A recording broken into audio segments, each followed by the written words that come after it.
My dad cheated with my aunt and it shocked my mom to hospital. Years later he demanded I raise their kids, but my revenge shattered their lives. I'm 28, male, and this whole mess started about 3 years ago. But I guess I should explain some stuff first so it all makes sense. We were basically what everyone would call the perfect family, at least on paper.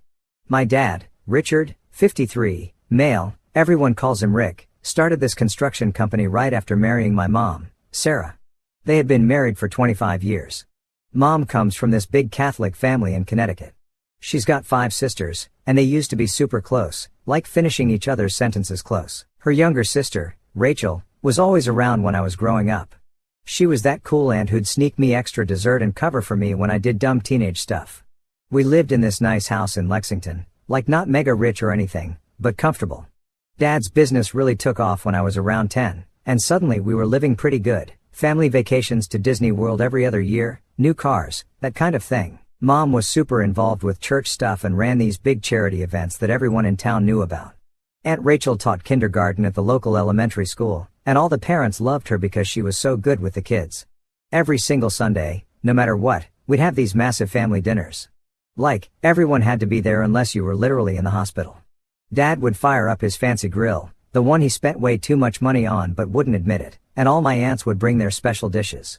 Rachel always made this amazing mac and cheese that everyone fought over. I remember this one Sunday, maybe 6 months before everything went down, when my cousin Tommy, Rachel's kid, made some joke about how his mom was always texting someone these days. Rachel got super weird about it and said it was just work stuff. Dad knocked over his drink right after that. I didn't get the signs back then, but the day it all blew up is burned into my brain forever. It was our annual Memorial Day barbecue. Everyone was there, all my aunts, uncles, cousins, even some neighbors. We always did this huge cookout thing where people would come and go all day.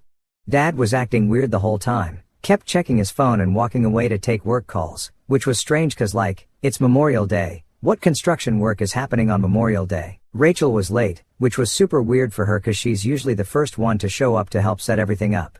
When she finally got there, she was all flustered, saying there was traffic on Memorial Day in our suburb. Sure. She put her phone down on the table to help carry some food out, and that's when it happened. My cousin Tommy, who was 16 at the time, grabbed what he thought was his phone. They had the same blue iPhone case. He was going to show his girlfriend some TikTok or whatever. But when he opened it, man, there they were, hundreds of messages between my dad and Rachel. Not just normal messages either, like explicit stuff, pictures, plans to meet up, messages about how they were meant to be together and how they'd figure out a way to tell everyone soon. Tommy just lost it, started screaming at his mom right there in the backyard. Everyone came running to see what was wrong, and he just held up the phone and started reading messages out loud. I've never seen anything like what happened next. My cousins were yelling, my aunts were crying, my uncle Mark, Rachel's husband, looked like he was going to throw up. I just stood there frozen, watching this nightmare unfold in real time. I didn't ever think my dad would go this far. I mean, he and my mom had been my rock, my safety net, the one thing I thought I could always count on. But now my hands were trembling so badly I had to shove them in my pockets, and this strange detached feeling washed over me, like I was watching someone else's family fall apart on a TV screen rather than witnessing my own world crumble. The worst part wasn't even the screaming or crying. It was those few seconds of dead silence after Tommy finished reading the last message. Then Rachel let out this sound, something between a laugh and a sob, and everything just exploded. That's when it hit me, really hit me deep in my gut. Our family was never going to be the same after this moment.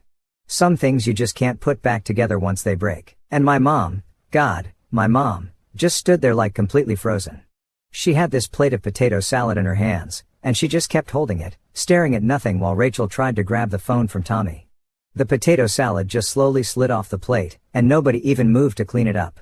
That's what I remember most clearly, this glob of potato salad just sitting there in the grass while my entire family imploded. Dad tried to say it wasn't what it looked like, classic, right? But then Rachel started crying and saying they didn't mean for it to happen, they just fell in love and didn't know how to tell anyone. Rachel even had the audacity to say, right in front of everyone including Mom, that she and Dad had a real connection a long time ago that just couldn't be denied. I still remember the sound Mom made. It wasn't even really a cry or a scream, just this weird gasping noise like someone had just pushed her underwater. Then she just turned around, walked inside, went to her room, and locked the door. We didn't know it then, but that was pretty much the last time she'd be herself for a long time. The barbecue obviously ended right there. Everyone left except for my mom's oldest sister, Mary, who stayed to try to talk to mom through the door. Dad packed a bag and left to give everyone space to process things. Rachel ran out crying with Tommy screaming after her. And I just sat on our back porch for hours, staring at that stupid potato salad on the ground, trying to understand how my whole life had just fallen apart in the space of like 15 minutes. The next few days after the barbecue were just weird, like this strange limbo where nobody knew what to do. Mom wouldn't come out of her room except to use the bathroom, and even then she'd wait until she thought I was asleep. I could hear her pacing at night, walking back and forth for hours. I'd leave food outside her door, and sometimes it would be gone when I'd check later, but most times it was untouched. Dad kept calling and texting me nonstop. He was staying at some hotel in Cambridge, sending these long messages about how things aren't always black and white and how sometimes life is complicated. Like, seriously, that's what you're going with? He even tried to convince me that he and Rachel had fought their feelings for years, but eventually realized they were soulmates. Wanted me to understand that it wasn't just some cheap affair, as if that made it better somehow. Rachel was even worse. She started showing up at our house at random times, trying to explain things to mom through the bedroom door. She'd stand there crying about how sorry she was while also saying stuff like, "But you have to understand, Sarah. When love is real, you can't fight it." I had to literally threaten to call the cops to make her leave. Things got really bad about 2 weeks in. I was at work when our neighbor called me. She said she'd been bringing in our mail and noticed mom's car hadn't moved in days, and she could see through the upstairs window that mom was just sitting in the same chair, not moving. I rushed home and found mom exactly like that, just sitting there in the dark, still in the same clothes from the barbecue, staring at this old family photo from Disney World. She wouldn't respond when I talked to her, wouldn't even blink, just kept staring at that picture. I tried to help her up, and that's when I realized she was burning up with fever. Called 911 right away. The EMT said she was severely dehydrated and had a really high fever from a massive infection. Turned out she hadn't been taking her medications for her autoimmune condition for the past 2 weeks. The hospital was a nightmare. They admitted her to the psych ward after she had this complete breakdown in the ER, screaming about how she'd given Rachel everything, helped her pay for college, let her live with us for free when she got divorced from her first husband, even got her the teaching job at the school. The doctor said it was a severe depressive episode triggered by acute trauma. And you know what Rachel did? She actually told the doctors that mom had always been unstable and had episodes when they were growing up. Complete lies. She even tried to suggest that maybe mom's mental issues were why dad turned to her for comfort. The doctor shut that down real quick, but the fact that she even tried that, man, my aunts, except Rachel, obviously, took turns staying with mom in the hospital. Mary, Patricia, Catherine, and Elizabeth, they all rearranged their lives to make sure someone was always there. But the damage was done. Mom wouldn't talk to anyone except the doctors. She'd just lie there crying or staring at nothing. Meanwhile, my dad couldn't care less. He and Rachel were already playing house. They got an apartment together using money from dad's business. Rachel quit her teaching job because suddenly she was too stressed to work. They started posting on social media about starting fresh and choosing happiness. The worst part was how they started spreading their version of events around town.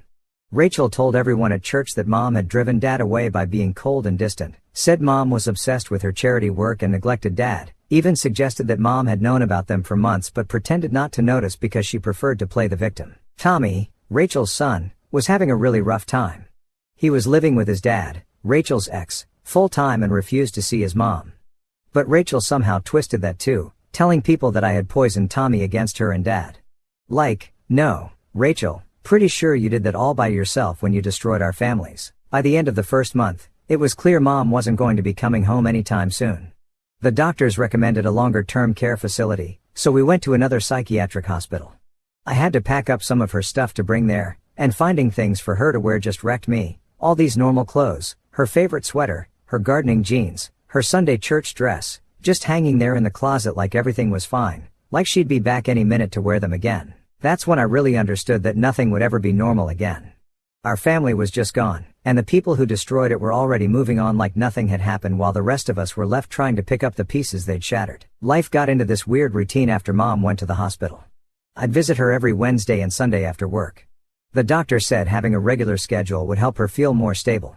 At first, she wouldn't really talk much during visits, just kind of nod or shake her head. But after about 3 months, she started having good days where she'd actually look at me when I talked about my work or what was going on with my cousins. Then Rachel dropped her first bomb. She posted this whole thing on Facebook with a picture of a sonogram, Not just pregnant with twins. The post was all about God's blessings and love finding a way and how she and Dad were over the moon excited. She tagged like everyone we knew, including Mom's sisters and some of Mom's friends from church. Who does that? I found out later from my cousin Lisa that Rachel had actually gone off her birth control months before the affair came to light. She told Lisa she was hoping for an accident because she thought a baby would make Dad leave Mom. Guess she got her wish, and then some. Dad went completely nuts with the pregnancy news, started posting daily updates about his growing family and calling the twins their miracle babies. He even had the nerve to message me asking if I wanted to help them set up the nursery in their new house. Yeah, they bought this massive place in Newton using money from his business. I was shocked with how much money Dad was getting out of that business. Like, the construction business was doing okay, but not buying million-dollar houses okay. Mom's doctors had to adjust her medication when she found out about the pregnancy. She stopped eating again for a while. The only thing that seemed to help was when Tommy started visiting her. It was like she could handle hearing about life going on from him because he was hurting too. But Rachel and Dad wouldn't leave me alone. They kept showing up at my apartment unannounced. Rachel would stand there with her hand on her belly, talking about how the twins would need their big brother and how family has to stick together in times of joy. The woman destroyed her sister's life and was acting like we should all be celebrating. The real crazy started when she was about 7 months along. She began calling me multiple times a day about helping with the twins after they were born, said she and Dad were so busy with the business that they'd need someone to watch the babies 3 days a week. When I didn't answer her calls, she'd email me these long guilt trips about how children are innocent and how I was punishing babies for adult problems. Then the twins were born, Emma and Ethan. And Rachel started this thing where she'd send me daily pictures of the twins with captions like missing their big brother or waiting for Uncle James to come meet them. When that didn't work, she switched to sending videos of them crying with messages like they can feel that their family is incomplete. It was straight up emotional manipulation. The worst was when they started showing up at my work.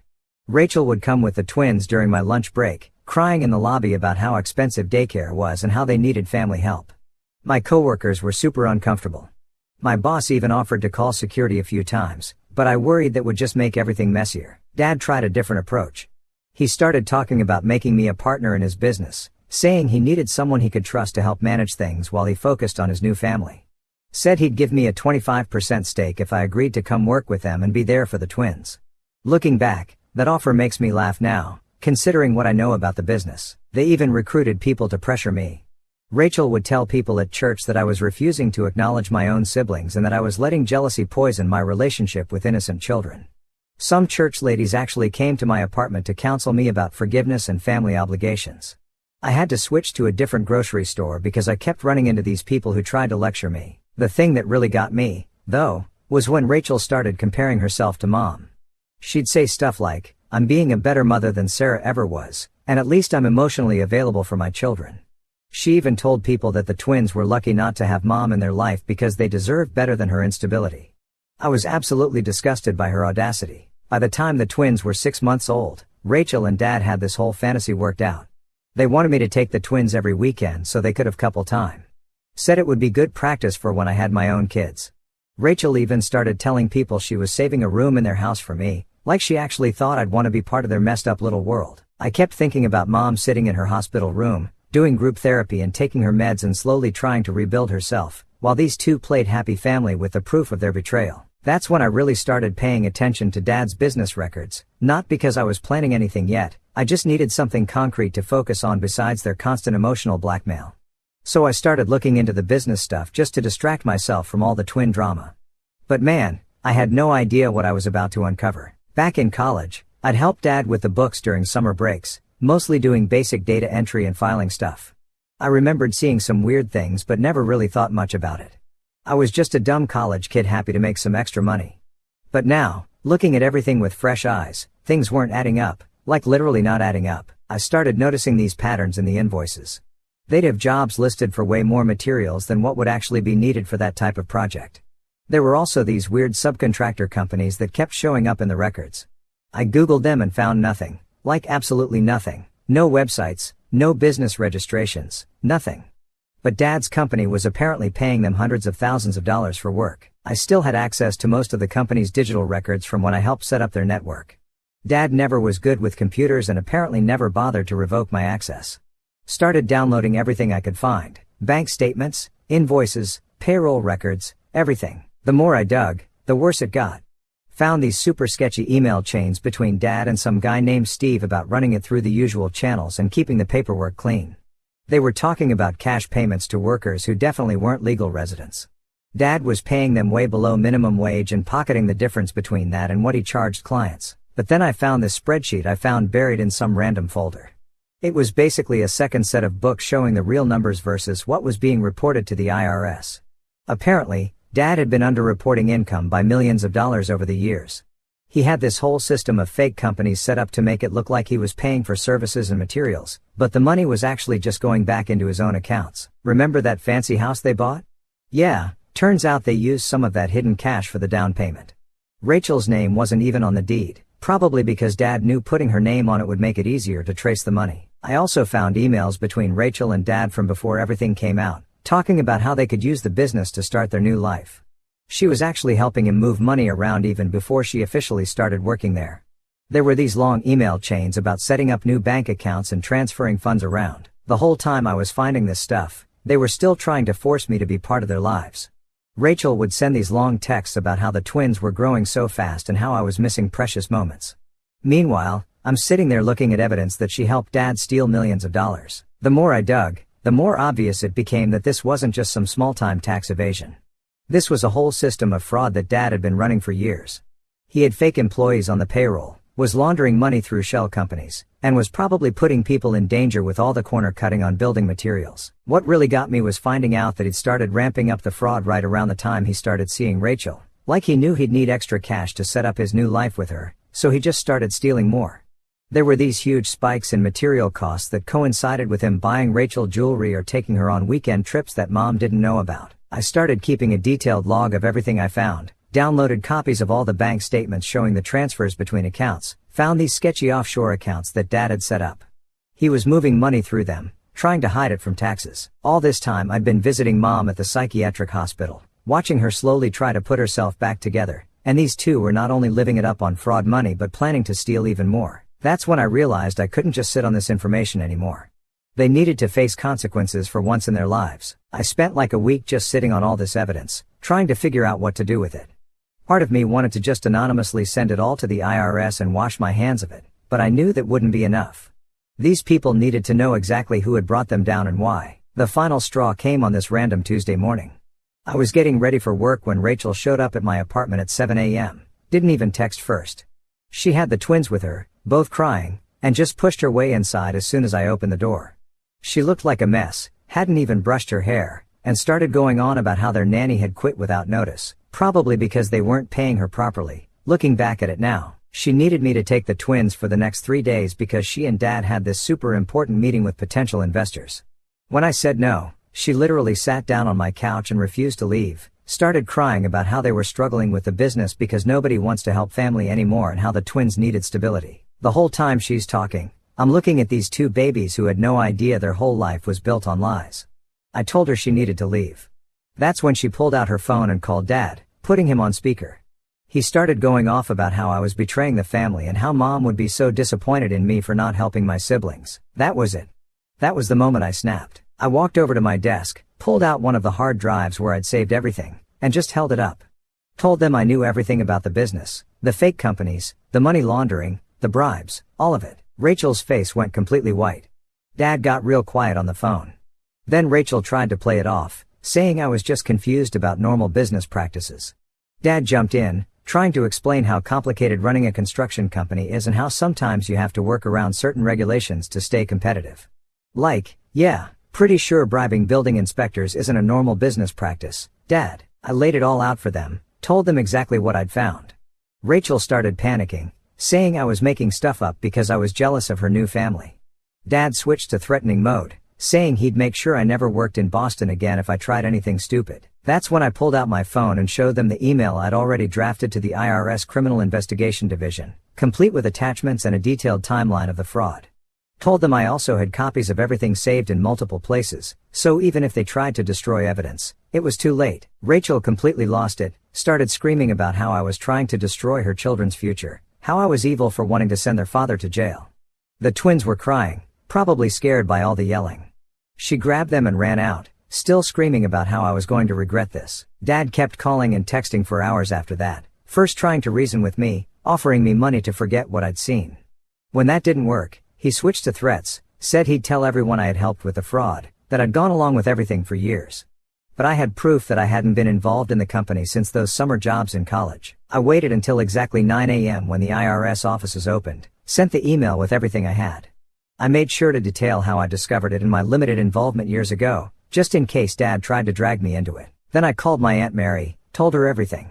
She conference called all my other aunts, except Rachel, obviously. They were shocked about the fraud but not exactly surprised. Apparently, they'd all wondered how Dad and Rachel were affording their lifestyle. The next few days were intense. The IRS responded pretty quickly, wanting to set up an interview. I got a lawyer just to be safe, even though I hadn't done anything wrong. Dad and Rachel both tried to contact me through every possible channel, even sending people from church to my apartment. I blocked their numbers, but they kept making new email accounts to contact me. Rachel even made fake social media profiles to try to message me. They went from begging to threatening to guilt-tripping, sometimes all in the same message. That night I went to visit Mom. Didn't tell her what I'd done yet. Her doctor said she wasn't ready for that kind of stress. But for the first time in ages, she actually smiled at me when I walked in, like somehow she knew things were finally going to change. Things moved way faster than I expected after I sent that email to the IRS. I figured it would take months or even years for anything to happen, but nope. Within 2 weeks, IRS criminal investigators were interviewing everyone who'd ever worked for Dad's company. The first sign that things were really going down was when Dad's main office got raided. My friend Mike works at the coffee shop across the street and sent me a video of agents carrying out boxes of files. Dad apparently tried to play it cool, telling everyone it was just a routine audit. But then they started seizing computers and phones, and even Rachel's fancy car got towed away. The investigators found way more stuff than I even knew about. Turns out Dad had been running this whole side operation where he'd buy up properties through shell companies, use his construction business to renovate them super cheap while charging premium prices on paper, and then sell them for huge profits that he never reported. The whole thing started falling apart when one of Dad's foremen decided to cooperate with the investigation. This guy Tony had been keeping his own records of all the shady stuff going on, probably as insurance. He had details about the cash payments to undocumented workers, the kickbacks from suppliers, everything. Dad's lawyer must have told him how serious it was getting because he actually tried to flee, like literally tried to run. He booked tickets to Mexico for himself, Rachel, and the twins. The feds picked them up at Logan Airport. Rachel was screaming so loud they had to clear out part of the terminal. The local news got footage of them being led away in handcuffs while some airport employee held the crying twins. That's when all their fancy friends started disappearing. All those people from church who'd been harassing me about family loyalty suddenly couldn't remember ever supporting Dad and Rachel. The country club canceled their membership. Their neighbors started a petition to protect property values by forcing them to sell their house. Rachel's involvement came out during the investigation too. She'd been writing checks to herself from the company accounts, claiming they were for consulting services but actually using the money to buy designer stuff and pay for fancy hotels where she and Dad would meet up during their affair. She'd even used company money to pay for fertility treatments when they were trying to get pregnant with the twins. The prosecutors offered Dad a deal, 5 years if he cooperated and helped them track down all the money. His lawyer probably told him to take it because he signed the agreement pretty quick. Rachel wasn't included in the deal, though, since she'd tried to destroy evidence after the investigation started.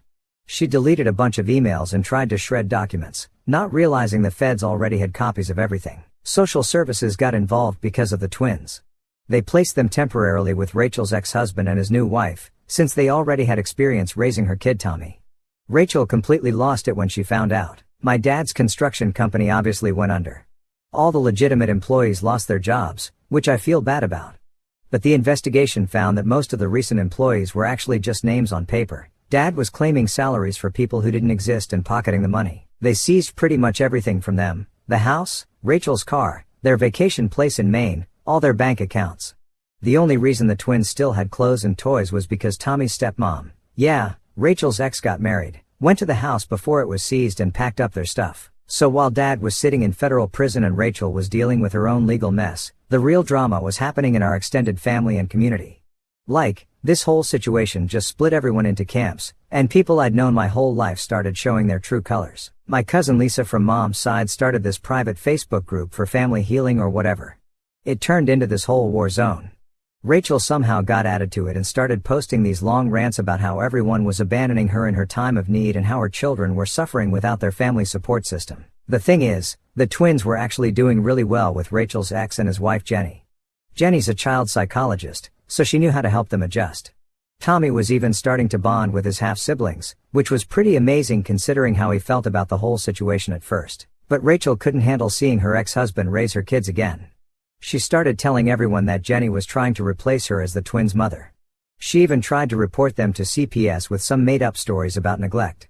The social worker saw right through it, though, especially since Jenny had documented everything since the twins arrived at their house. The worst part was watching Rachel try to manipulate Tommy through all this. She started sending him these guilt-tripping messages about how he was abandoning his brother and sister by not defending her to the family. Tommy ended up having to start therapy to deal with it all. His dad finally got a court order to make Rachel stop contacting Tommy directly. Then there were all these random people coming out of the woodwork claiming Dad or Rachel owed them money. Like, this guy showed up at my apartment saying Dad had promised to invest in his startup. Another woman said Rachel had taken money from her to invest in the construction business. Turns out they'd been running this whole scam getting investments from people at church. The hardest part isn't even the logistics of it all. It's watching how this has fundamentally changed who we are as people. Mom's doing better in therapy, but there's this heaviness to her now that wasn't there before. The doctors say that's normal, that healing doesn't mean returning to who you were before the trauma. It means learning to live with what happened and building something new from the pieces left behind. I don't know what our family looks like moving forward. The old version of us is gone, shattered beyond repair. But maybe that's okay. Maybe we can build something stronger from the ashes of what they burned down, something that doesn't include people who could hurt their own family this deeply and still expect us to just get over it. The irony is Dad always taught me about consequences, about owning up to your mistakes and facing what you've done. I guess now he's finally learning that lesson himself, one prison day at a time. As for me, I'm focused on Mom's recovery and letting the legal system do its job. Some people don't deserve a second chance to burn down your life. For now, I'm focusing on being there for Mom and letting the lawyers handle everything else. Some bridges, once burned, should stay ashes. First off, I should say that Dad's sentence could have been extended because they kept finding more issues with his business dealings. He was supposed to have another hearing next month about some new evidence they found, but that's not happening now. 3 days ago, they found him in his cell. Well, the official statement says it was self-inflicted. I'm still trying to wrap my head around it. The guard who found him said there was a letter, but I haven't read it yet. Not sure if I want to. Rachel's completely lost it. She showed up at my apartment at 3 a.m. screaming that I did that to him. She kept yelling about how I destroyed our family and how I'll have to live with this forever. I just stood there letting it all sink in. I honestly don't know how to feel. Like, should I be sad? Angry? Relieved? He was still my dad, but also the person who destroyed my mom's life and stole millions of dollars. The person who destroyed the lives of all of us after choosing to have an affair with my aunt and then expected everyone to just be okay with it. The person who tried to make me feel guilty for not wanting to play happy family with their affair babies. Mom's reaction was unexpected. When I told her, she just got really quiet and then said, "I forgive him. Not for my benefit or his," she said, "but for herself." Said carrying around anger wasn't helping her heal. Her doctors say this is actually a really positive development for her recovery. The twins are still with Rachel's ex and Jenny. Rachel's facing her own legal troubles, looking at 2 to 3 years minimum, so they'll probably stay there. Tommy's been amazing with them, actually says they shouldn't have to pay for what their parents did. Mom's doctors are monitoring her closely to make sure this doesn't trigger a setback, but she seems stronger than anyone expected. She's even talking about maybe coming home soon, says she wants to reclaim her life. Rachel's still facing charges for her role in the business fraud. Her lawyer tried to use Dad's death to get sympathy from the judge, but the prosecutor has emails proving she was actually the one who came up with some of their schemes. Does feeling relieved make me a terrible person? Like, part of me is sad, but another part feels like maybe now everyone can finally start to heal without him trying to control everything from prison.